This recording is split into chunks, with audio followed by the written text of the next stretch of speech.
Good afternoon and welcome. My one directive from the managers is start on time. So we're 1 minute off. Don't report me. My name is Belva Davis, and I'm delighted to be here as part of what I know will be remembered as the historic launch of the Bay Area Book Festival. And even more delighted to have the opportunity to engage in a conversation with a woman I greatly admire, Paula Williams Madison. She is, as we used to say back in the old KDIA days, a legend in her own time. Paula is so accomplished that she's seamlessly rolled a number of lifetime goals into a few short years. I met her when she was Executive Vice President of Diversity as well as Vice President of the General Electric Company. She has spent 22 years with NBC Universal, knocking down one barrier after another. News director of NBC4 in New York, she took a lackluster news operation at the company's Los Angeles station and turned it into a perpetual winner of awards and honors. She is highly honored for her community service. She has been named one of the 75 most important African Americans in corporate America.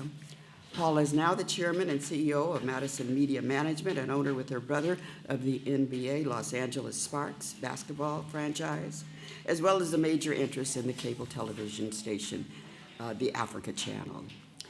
She was not here to talk about any of those things today, but she's here because she spent most of her recent years of her life trying to find family roots to her grandfather, Samuel Lowe, a Chinese man who settled for a time on the island of Jamaica. Paula now explained why a Harlem-born African-American woman, so identified up until now, took this journey devoting all of your energy, your savvy, your know-how into finding a grandfather that few people could even tell you existed. Well, thank you, Belva. And I first would like to have everyone applaud Belva, because for me, she certainly was a trailblazer. So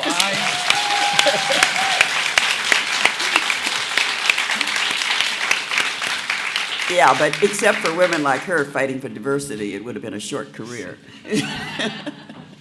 So why did I set out on this journey in the first place? I was born and raised in Harlem. I am black. Oh, yay, hey. How you doing? Okay. I am black. My family is Jamaican. And I also am Chinese. And I've always known I was Chinese. And people say, well, how did you know you were Chinese? And when did you know you were Chinese? And I'd say, well, so here's what my mother looks like.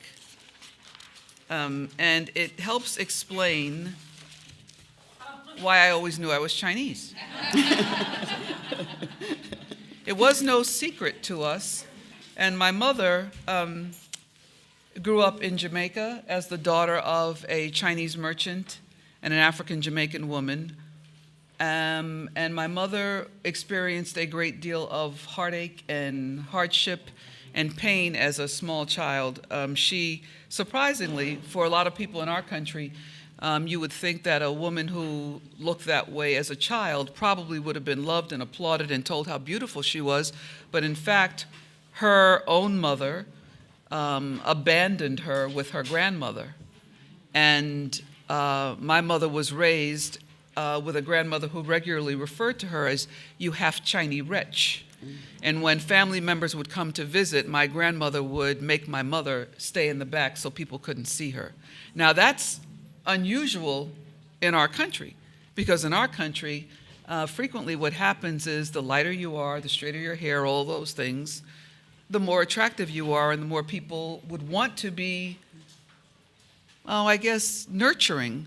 In my case, my mother was not nurtured and she didn't feel nurtured, and so my two older brothers and I grew up in a household where our mother was very fierce towards anyone who would, she felt, threaten us. My mother was a lioness, and yet and still she demonstrated to us and indicated to us just how important family was. And the fact that she didn't have family made her make her own family, my brothers and I, very, very close. So why did I do this? I did this because I grew up knowing that my mother was depressed.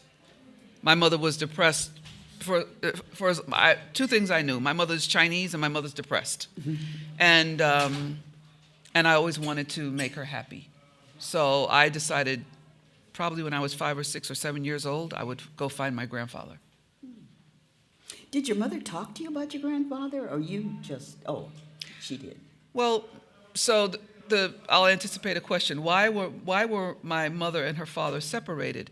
My grandfather, whose name was really not Samuel Lowe, we know that, right? You all know that. It can't be Samuel Lowe.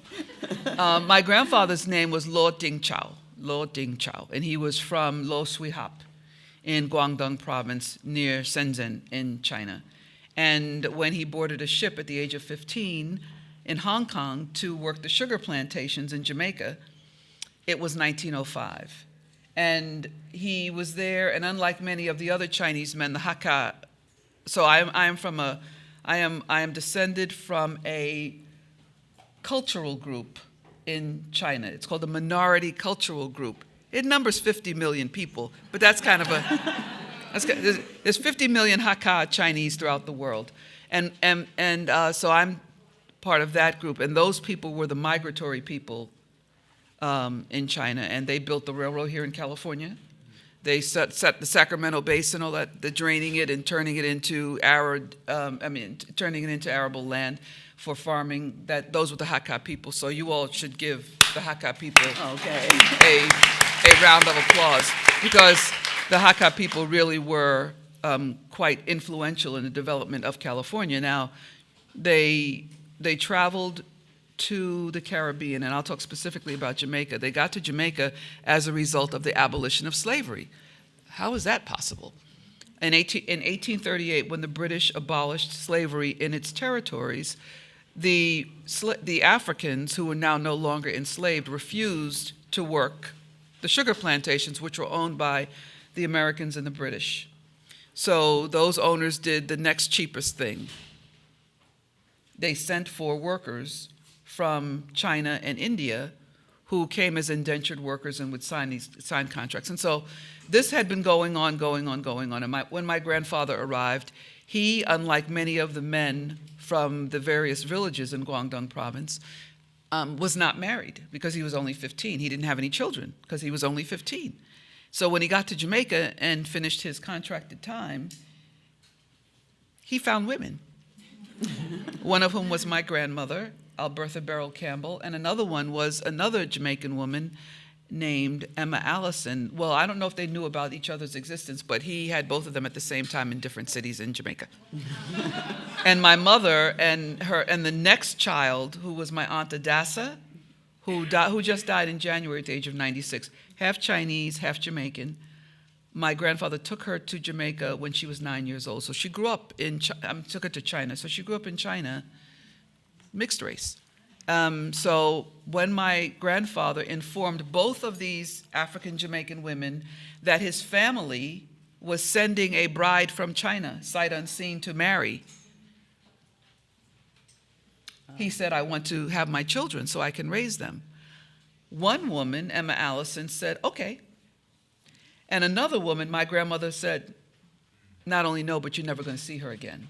So when my mother was 3 years old, my grandfather and my mother were separated because my grandmother took my mother into the country, and my grandfather never found my mother again.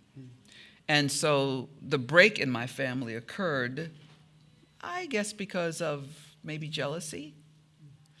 But that is how and why that break occurred. And my mother would talk about her father and say he was a kind man. And when she was really, really angry, because she and my own father, my father was an African Jamaican, they broke up coincidentally when I was 3. And my mother would say, I never should have married your father. I should have married that Chinese man. And then she would speak of Chinese men as though, they were wonderful people. They were nice and good people. And so that brought up memories of her dad that she would tell us about. You described a great part of, I guess, the romantic life, I'll put it that way, in Jamaica, by connecting names and people. And I mean, there was just this abundance of children coming out of these relationships. You were not there, but how did your mother describe, I mean, that whole community of people? Did she associate herself with The Chinese? And with other Jamaican or, women who had these relationships? Oh, it was hard to not associate with other women who had these relationships, because there was a period where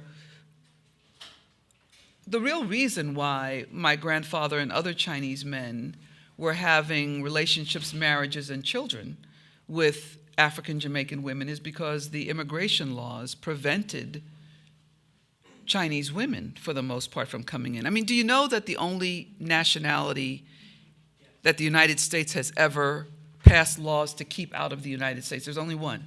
It is the Chinese. And they began excluding the Chinese Exclusion Acts, and there were a series of them. And they began excluding Chinese from this country in the 1880s. And those laws would be renewed probably every 20 years. And they were only lifted right after World War II, just because Franklin Roosevelt felt that, oh my God, well, the Chinese were our allies, I better do something. And so, okay, we'll let some Chinese in to stay. But for the most part, Chinese came here to do back-breaking labor. And a lot of those Chinese were Hakka. Not all of them, but many of them were Hakka. And they came here and they built the railroad. And when they started, for example, trying to mine for gold, you had murders, you had lynchings. We had, in the Caribbean, we did not have miscegenation laws. There were no laws preventing races from mixing. In this country, the same miscegenation laws that prevented blacks and whites from mixing were applied to the Chinese. So you had lynchings of Chinese based on race and based on Chinese men thinking that they were going to have white women. And they didn't happen often, but those that were lynched by their hair, hung until their bodies disintegrated as a lesson to everyone else. So what we don't have in this country is, back from the 1800s, significant numbers of Chinese men who parented children with white women. What we have are Chinese men who parented children with Mexican women and with indigenous Indians, the Native Americans. And so so you now apply this to the Caribbean.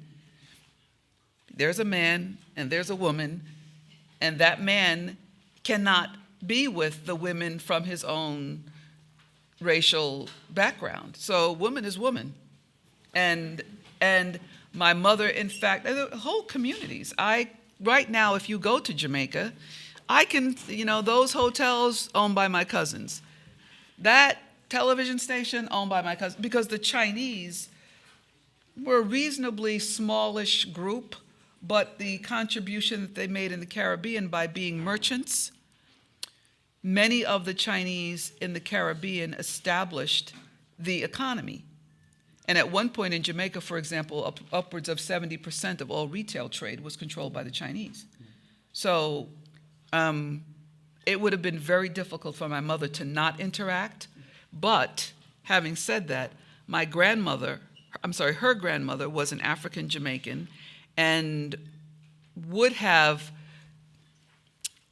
maybe treated my mother more kindly, but she didn't. She pulled my mother out of school in second form, which is 7th grade, and had her cleaning people's houses and working on a farm. I don't know if there were Chinese people, if there were Hakka Chinese people in my mother's, where she lived, who could have, I'll use the word, rescued her, but no one did. Well, if you hear of a tallish, sort of a red-haired woman demanding that plaques be placed on railroads and bridges built by the Hakka Chinese, you could probably trace it to this woman sitting next to me. But you had such an example. Your mother, by the time she, I guess, took you children or got herself situated in Harlem, was a fierce kind of a personality. She took very little off of anyone. Talk about that, and how did she survive in that community, Yeah. establishing this reputation for having sort of a short fuse? My mother had a reputation for, so my mother's name was Nell Vera Lowe, and people called her Miss Nell. And my mother had a reputation for, if you got on the wrong side of her, she might kill you. Literally, she might kill you. She stabbed my father twice in the lungs, deliberately, because he hit her twice. And so my mother raised me, her only daughter and her youngest child. The admonition was, if you get into a fight, you do not stop hitting that person until that person can't get up. Why? Because you're not going to walk away and turn your back and have that person get up and get you. So you have to make sure that that person can't get up. These are the sort of the little sayings of my mother that I was raised on, you know. And there was a woman one day, here's an example, there was a woman one day who lived upstairs in the tenement that we lived in. And I was not the child. I didn't have a concept of lying. I can tell a story about it, but I would not lie. I just didn't. And a woman who was like the neighborhood kind of drunk lady, she lived upstairs, and she one day came into the foyer of the building that we lived in and told my mother that I had cursed at her. Now, that was a shock to my mother, because my mother knew that, yes, I knew curse words, but I was not the kid. I went to Catholic school. Well, not that that matters, but I was not that kid. I was not a disrespectful child. So my mother called me out of our apartment, and we stood in the foyer of the hallway, and she said, Paula, did you say to Miss Inez? And I said, no, Mommy, I didn't. And Miss Inez said, yes, you did. And my mother said, I'm going to ask you again. Mommy, I didn't. So my mother got right next to Miss Inez, face to face, and she said, if you talk about my daughter again, I'm going to kill you. And I was like, and Miss Inez kind of sobered up, because what was clear was that for people, and my mother had put a meat cleaver to the knife of a man who my brother had gotten into a fight at like the age of 11 or 10 or 13 or something like that. And the gentleman, the father, came with 4 of his sons to confront and get, justice. But he didn't know my mother. So my mother assembled, so a neighborhood runner, Miss Nell, so-and-so's coming. They're coming to get Elric. It's my brother. And my mother said, oh, yeah?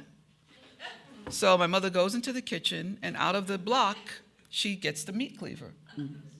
Sharpened instruments in our house were unbelievably sharp. So my mother got the meat cleaver. She said to Elric, get the bat. So he picks up the baseball bat, right? She says to Howard, get the handcuffs. Now a Spanish World War I veteran, he'd given my brother a pair of handcuffs, which probably weighed 7 pounds. And if you held one and you swung it around like this, it's like a bolo. It would kill you. Mm-hmm. So Howard, get the handcuffs. Howard gets the handcuffs. She says, Paula, get the cat. We had a cat named Frisky. And Frisky was very gentle and loving until you threw her. And then Frisky was feral. So Paula, get the cat. So we all go outside. My mother says, come on. So we go outside, and my mother stands on the stoop and assumes a position that was very much similar to the position she would take, except that in this particular day, instead of just leaning on the stoop like this against the wall, she was leaning like this, with the cleaver secreted behind her back. And when the gentleman came, he was about 6'3". When the gentleman came with his sons, he says to his son, is that the kid? Pointing to my brother, and the kid said, yeah. And as he took a step forward, my mother, in lightning speed, grabbed him by the front and put a meat cleaver next to his jugular vein. And he obviously didn't move and certainly didn't take any deep breaths. And I was like, whoa. And my mother said, why are you here? I came to get my son's sneakers. In the battle that my brother had, the kid ran and left his sneakers, which my brother brought home as spoils of war. He wasn't going to wear them. It's just that, I got a trophy. And my mother said, he said, I came to get my son sneakers. And my mother said, not like this, you didn't. And she said, tell your sons to step back. And they stepped back. And she said, I'm going to let you go. And she pressed the cleaver here. I'm going to let you go. She said, and I'm going to tell you, don't you ever come back to this neighborhood again. You don't live on this block. She said, my son will never play with your son. Your son will never play with my son. If you come back here again, I will kill you. The whole neighborhood was assembled. Everybody was standing there. It was a show. And as she pushed him away, which she pushed him away, and she had the cleaver like this, and the guy backed up, and he and his sons turned and walked away. And I thought, this is why you can't lie to my mother. Because you could tell her something that could get someone killed, because my mother was fearless.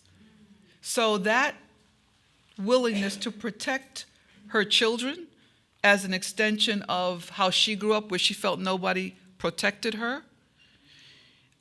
My mother wanted her reputation to precede her. And as fierce as she was about that, we were not supposed to grow up and be fighters and thugs and hooligans or anything like the words she would call us, or people who we couldn't associate with, hooligans. And this was the admonition. I came to this country because this country, they said the streets are paved with gold. You will be rich. It's like, no question of how. The point was, you will be rich. And what we knew was this was the sole reason why my mother came to the United States, and this was the expectation that she had, that her children would assume this responsibility to become rich, and we did. And we knew that if we hadn't, she would have killed us.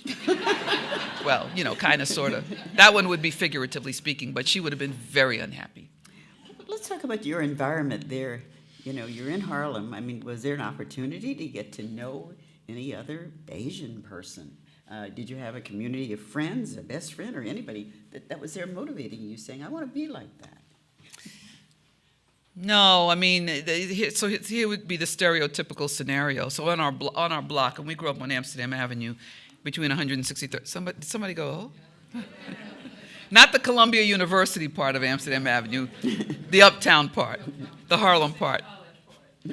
So we grew up on Amsterdam Avenue between 163rd and 164th Street. And on our block, there was a Chinese laundry. So Mr. Chung was the owner of that Chinese laundry, and he had a son. And my oldest brother and Mr. Chung's son would go down to Chinatown to hang out. Now, my oldest brother looks more Asian than, I forgot to do this.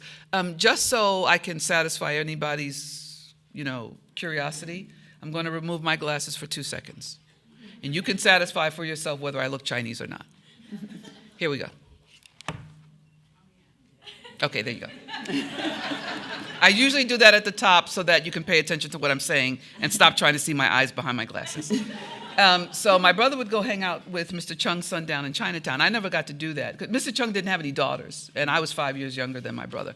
My next older brother, not so much, but there was a Chinese restaurant on the next block, and he and my mother absolutely loved to eat this thing called lobster Cantonese, which I thought was just not good.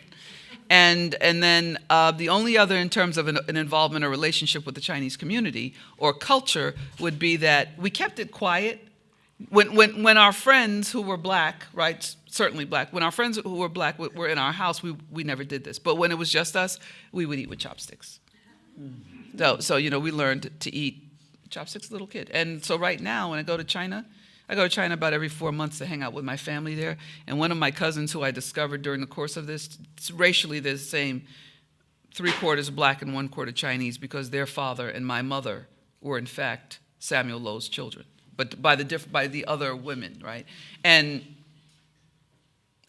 he had 10 children, that Uncle Gilbert, who I never met. And I found 2 of his children living in Brooklyn, and we lived in Manhattan. So bizarre. Like 10 miles apart. But in any case, the youngest one of them, who's about 50 or so, she is the only one who cannot eat with chopsticks.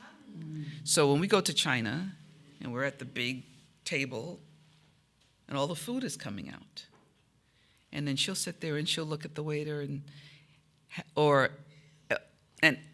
racially black, or ask one of the relatives, may I have a fork, please? And then they bring out forks for all the black people. And then, no need. Like, oh, no. I ate with chopsticks. And I'm glaring at her. Andrea, do you see what's happening?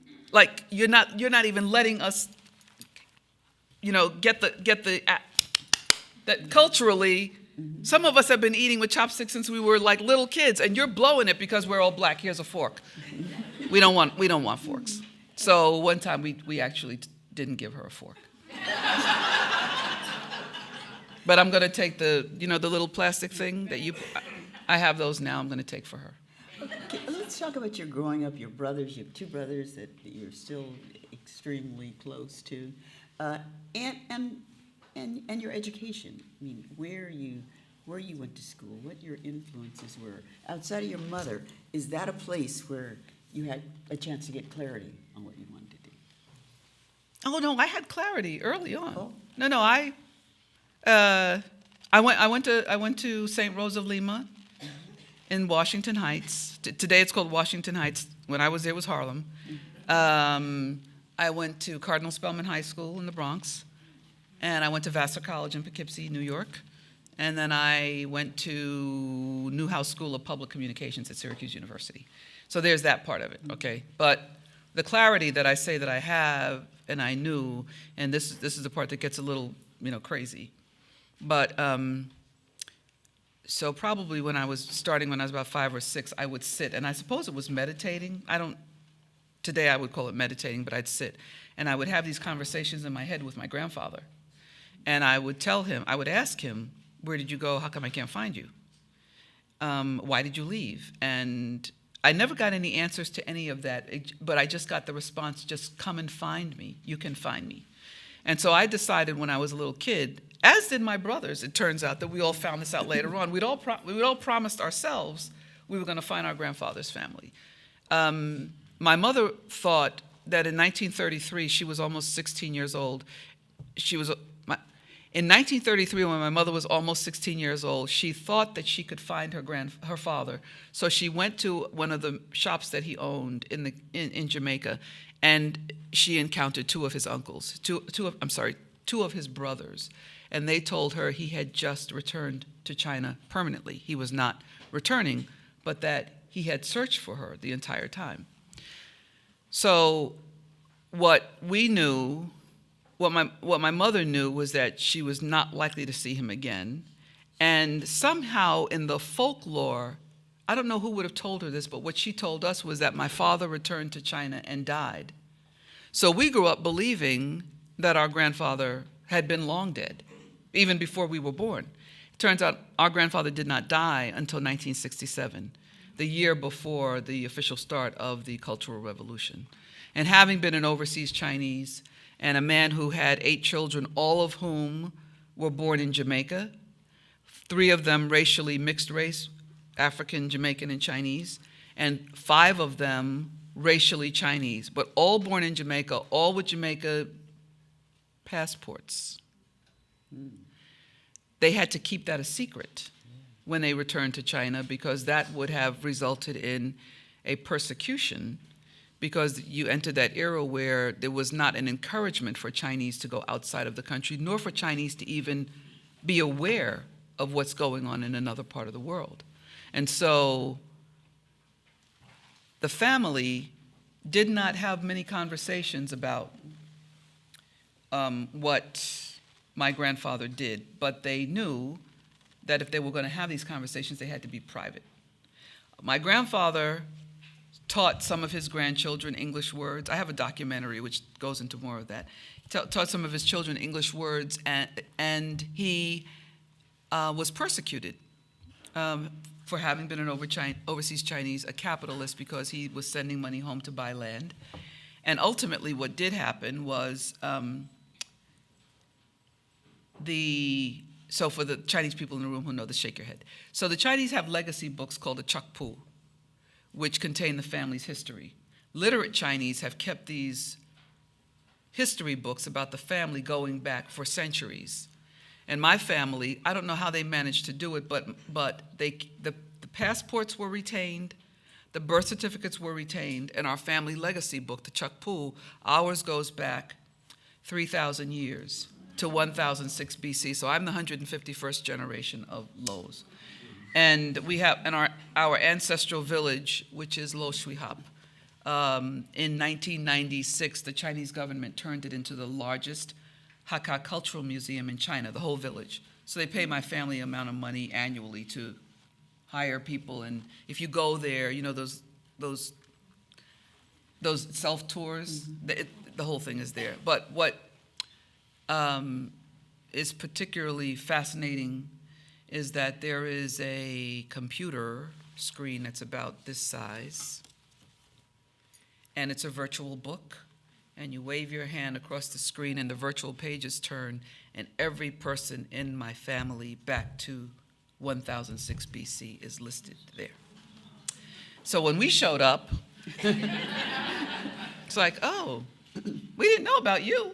They didn't know about my mother, because what we figured is because my grandfather couldn't find her, he never talked about a child 3 years old. So when we showed up, I asked my uncle Jiawu, now that, here we are, can my mother's name be in the Chukpu? And it's like, well, women are parenthetical to the story. It's really men, and the women are the wives of, the sisters of, the mothers of, the daughters of. So all that fighting that you were mentioning earlier, not happy. It's not happy. So when we went back 4 months later, when the 20 black Chinese in my family, my brothers now went, and all of our children and grandchildren went. And when we gathered, 300 of my grandfather's direct descendants assembled to meet us, to welcome us into the family. And they had rewritten the Chukpu. So my mother's in it. And my brothers and I are in it, and our children and our grandchildren, and we all have our Chinese names. We have our Lowe family names. And I don't know how to tell you that it is that, the goal that we had. I learned, my oldest brother, in 1973, he was overseas controller for the airline TWA. And he flew to Hong Kong, and I thought he was going to Hong Kong to hang out, because my brother's somewhat of a bon vivant, And I thought he was going to hang out, and I learned when I was shooting the documentary that he went to Hong Kong to try to find records of our grandfather, none of which were available. But what I realized was all of the, being a journalist and an investigative journalist, all of the majoring in history and Caribbean history and Chinese history and Africana studies, all of the focus that my mother made us have on making money and being wealthy and independent and all the above, all of those things all added up to allowing me to find them. So back to knowing my purpose. Yes. I promised myself when I was a little girl that I was going to find my grandfather. When I was 21 years old and learned that, and I knew that the official age of retirement was 65, I decided I would retire at 58. 65 is retirement age, 7 was my lucky number, you do the math, you get to 58. And what age was I when I retired? 58. Yeah. And I was born in the year of the dragon. And 2012, when I found them, was the year of the dragon. And that's when I started writing this book. That's when I shot the documentary. And for this group, I'll tell you that my birth date is 8/24. Okay. That means, I didn't say what year, but that means the multiples of 8, right? So I'm a dragon, and I have a lot of lucky 8s in my, and so I knew this, and I said, I'm supposed to do this. I'm going to find them. And my brothers just backed up, and they were like, okay, let us know where to be. Let us know when to show up. And that's kind of what happened. And so I've been hurtling towards that. And the wonderful thing is that you asked about a particular comment that my husband Yes. made. because there is this intersection, you've got that other half over there. Right, I'm black and I have an afro and I'm a black woman. Right, and so as a black woman reading this, I'm wondering when you're going to get to that question. And you have a wonderful husband, I gather, from everything I've heard about him. He's wonderful and he's stunningly gorgeous, too. But he sort of, brought this to your attention. Right. So Belva asked me to read this particular passage, which may, I think, be meaningful. I'm not going to read the whole chapter, right? No. And by the way, in my book, the chapters are like anywhere from 3 to 5 pages long because I like to keep it them well. So this one is called "Do You Know You're Black?" So my husband, sort of with a little bit of detachment but interest, trying not to. I didn't understand why he wasn't being more enthusiastic about, me roaming the world in search of. But so I found. I went to a conference in Toronto, Canada, where the Hakka people gather every 4 years. There's an international Hakka conference, and someone up there is nodding, and I knew that I had to go to this conference, and so my brothers and I went. And it is my father's first cousin, so the black Jamaicans, the African Jamaicans, said, "You got to come to this conference. I hear there's a lot of Chinese people, they're from all, and the Jamaicans, and they'll be able to help you find your grandfather's people." So I went. I came back. On the morning after I returned home, my husband and I popped into the hot tub at 4 o'clock for some conversation and reconnecting. I was vibrating with excitement over the possibility that this journey would actually lead to a place of completion and fulfillment. I told him about the conference, about the people there, about being a part of the Hakka experience, about Jeanette, who's my producer-director, and my discovery of the ship's registry. He sipped his coffee and listened.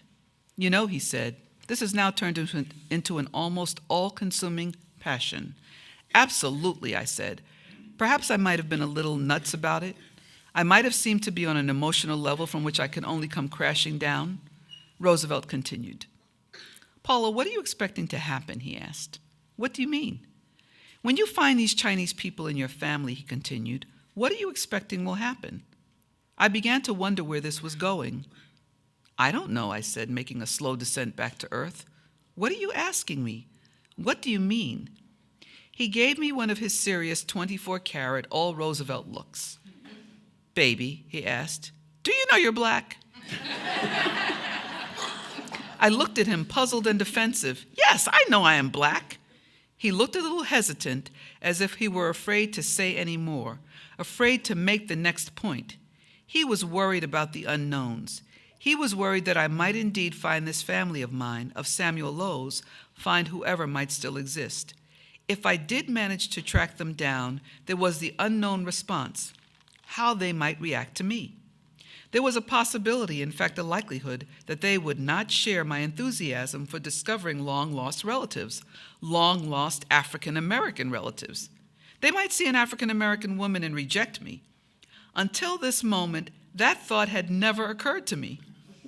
I sat in our hot tub with my ginger brown skin, my proudly worn afro, as my glasses fogged from the steam, I wondered first why he was saying this to me, and second, shockingly, why I hadn't thought of it on my own. I paused and inhaled slowly. I expect that because I am their family and they are my family, we will be family. That is all I expect. He nodded gently with a soft look in his eyes, and at that moment I realized his question came from his love, from his wanting to protect me, and from his experience as a man who had grown up in a racist, racially divided United States.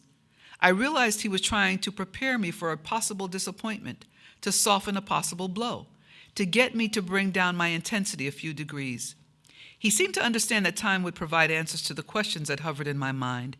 He was saying to me, "You are passionate about this. You really want it. But in the end, it might not be what you want. It might not turn out to be what you're dreaming."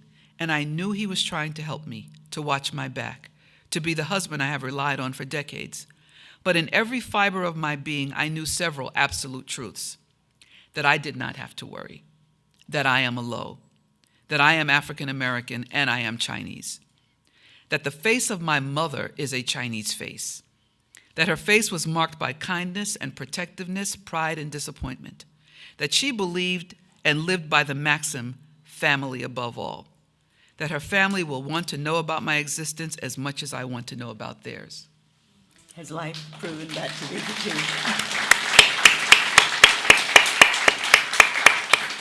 You can see why I asked you to read that, because I think for me it's the heart of where you are and what you're telling us. Have you found other African Americans understanding your passion and your interests? I found other African Americans who were happy.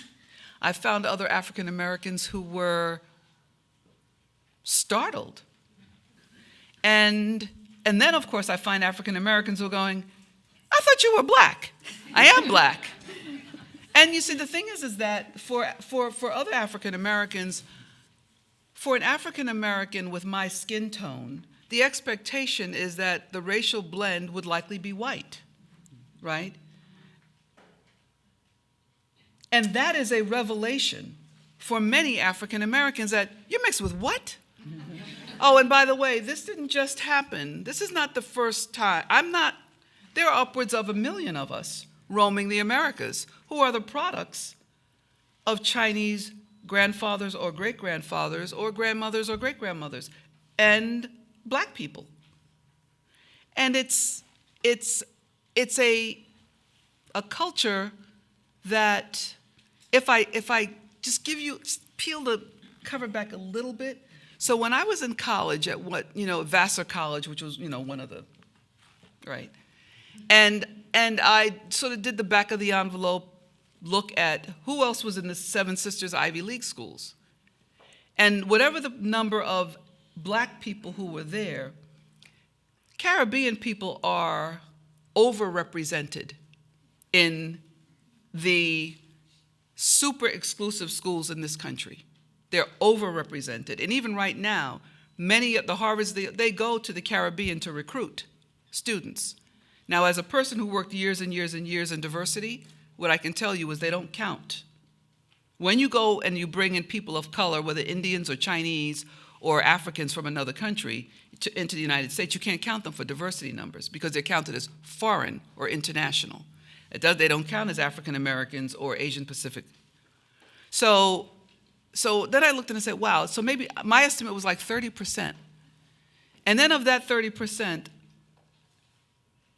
when you looked at the representation of those who were from Jamaica, Jamaica dominates the Caribbeans who are in this country in higher education and schools. And so then what I thought was, that kind of makes sense because my mother was not the common story. Usually the children of those fathers went to the best schools in Jamaica, and they grew up with the best. And then when the time came for them to have great educations, they would come to the United States and get the greatest educations ever. So you have people today who are of Caribbean and Indian or Caribbean of Chinese. You have somebody like the Attorney General of California, Kamala Harris. You have Eric Holder. And then you have people who are just these beautiful, like Naomi Campbell, Chinese grandfather, Tyson Beckford. These are Jamaicans who are mixed with Chinese. And people are, really? Yeah. Because I'm not going to say there aren't some who are ugly. I'm not going to say that. But I am saying that there is, when I say there are upwards of 1 million of us, and many are in some pretty important positions, there is an overrepresentation of the children of those indentured workers who were brought from China and India into the Americas, and their children in this country and their grandchildren have made great strides. That's the last thing, and we're down to our last few minutes, and that's to talk about the next generation, your daughter's generation. I mean, how did they feel about your obsession? And how do they feel now that you've created this absolutely wonderful story? Yeah, so I was worthless to my mother. I was worthless because I didn't become a doctor. Worthless. My daughter became a doctor. Then my worth came back. Then I was a good daughter again. So my daughter and her generation, they all went with us to China when I found them, and we all went. And so there were, as I said, the 20 of us occupying the business class of a 777 on American Airlines. And people were like, and what's really interesting is that as you jump to generations, for example, my 8-year-old grandson looks very Chinese. I don't look very Chinese. My daughter, my daughter's a boho chick, shaves her head, tattoo, pierced nose, and her son looks Chinese. So when we went to China, my uncle Jiawu, who at the time was 87, now he's 89, he lifted my grandson's locks. He's got dreads, right? Dreadlocks. He lifted his locks. He goes, but he is Chinese. Leave him here. Leave all of them here. Leave the children here. We will make them Chinese, which was a tradition. The children from the Caribbean would be sent to China to live there. So how do they feel about it? They're really happy, and they have their Chinese names, and they're very black. There's nothing, not one of us is torn. I had a friend say to me, Paula, people are going to wonder if you're giving up being black to be Chinese. I was like, no, I don't know how that's possible. I don't know how that's possible. But what I can say is, and I'll close on this. I remember years ago when Tiger Woods was asked, "What are you?" And he said, I don't say that I'm African American only, because that would deny my mother. My mother's heritage. His mother's Asian. I think she's Thai. And I remember at the time I had a lot of black friends who were really angry, saying that he just doesn't want to be black. And I who am like I'm like I was a junior Black Panther. I was in the Nation of Islam. I'm telling you, I did my time. And I said, and you managed to work in television too. In corporate America. And I said, that's not what he's saying at all. That's not what he's saying at all. He's saying he is black and he is Thai. And I won't be forced to say that I am black and not Chinese, or I'm Chinese and not black. When I'm in China, I make my afro bigger and whatever and then my, this is the Lowe. This is how we write our name. That's the character.